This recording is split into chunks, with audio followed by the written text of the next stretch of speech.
Comment j'ai fait pour vraiment apprendre à m'aimer? Bonjour à toutes, je suis Mélodie S, coach en relations amoureuses homme-femme, en développement personnel.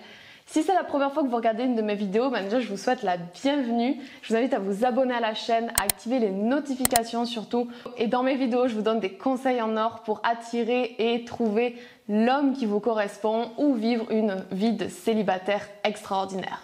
Si vous ne le savez pas déjà, sachez que tout le monde fait des erreurs. Vous, moi, la personne que vous admirez, vos parents, tout le monde. Donc c'est important de vous dire des phrases réconfortantes sur vos erreurs. C'est pas grave que vous en ayez fait, même au contraire, c'est bien que vous en ayez fait parce que vous ne referez plus ces erreurs-là.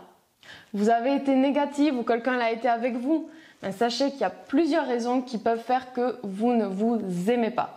Dans un premier temps, ça peut être quelque chose qui est arrivé à la naissance, donc votre physique. Ou alors ça peut être le harcèlement que vous avez subi à l'école. Ou alors vous vous flagellez parce que vous êtes persuadé que si vous aviez osé aborder cet homme-là, vous auriez pu vivre une belle histoire.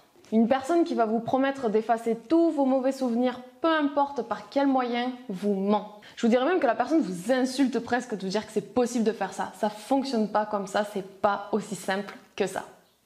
Et la chose qui a le plus d'impact sur le fait que vous n'allez pas vous aimer, ça va être la comparaison. Ce que vous allez faire, c'est que vous allez vous comparer à une personne, mais seulement à ce que vous voyez et que vous aimez chez cette personne-là. Par exemple, les filles sur Instagram, les fit girls et tout ça, on voit qu'elles ont un super corps, etc. Mais combien d'heures elles ont sué à la salle de sport?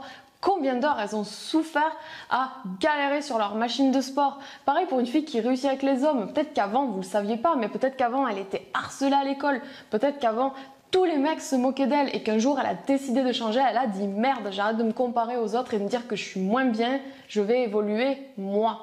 Et peu importe ce sur quoi je me compare sur d'autres femmes, je connais pas tout ce qu'il y a autour, je me compare que à 1% de la vie de cette personne-là. La solution, c'est pas de se dire j'oublie tous les mauvais souvenirs que j'ai eus dans ma vie, non, la solution, c'est de se reconstruire à partir de zéro, petit à petit. Vous trouvez que vous avez été une personne merdique?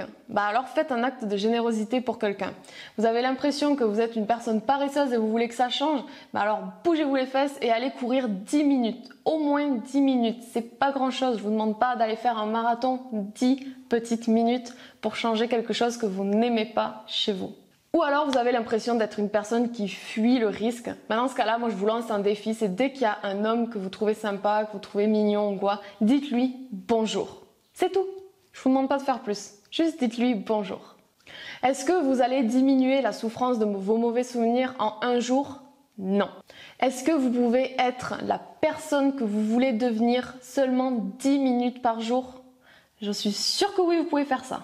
Vous savez ce qui se passe quand on rencontre quelqu'un qu'on aime? On a envie de passer plus de temps avec.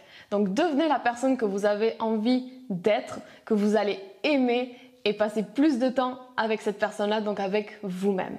Et au lieu de rester dans le cercle vicieux où vous n'allez pas vous aimer, construisez un nouveau cercle vertueux, même 10 minutes par jour. Le plus important, c'est d'être régulière et de ne pas s'arrêter en cours de route tant qu'on n'a pas atteint notre objectif. En fait, un prisonnier peut avoir fait les pires crimes du monde, il peut très bien sortir de prison et être un nouvel homme et être quelqu'un de bien. Ça effacera pas ce qui s'est passé derrière, mais son passé ne définit pas son futur. Je vous remercie d'avoir regardé cette vidéo. Si elle vous a plu, mettez-moi un gros like, commentez-la, partagez-la à toutes vos amies qui ont besoin de plus s'aimer. Nous, on se retrouve dans une prochaine vidéo. D'ici là, prenez soin de vous. Ciao, ciao.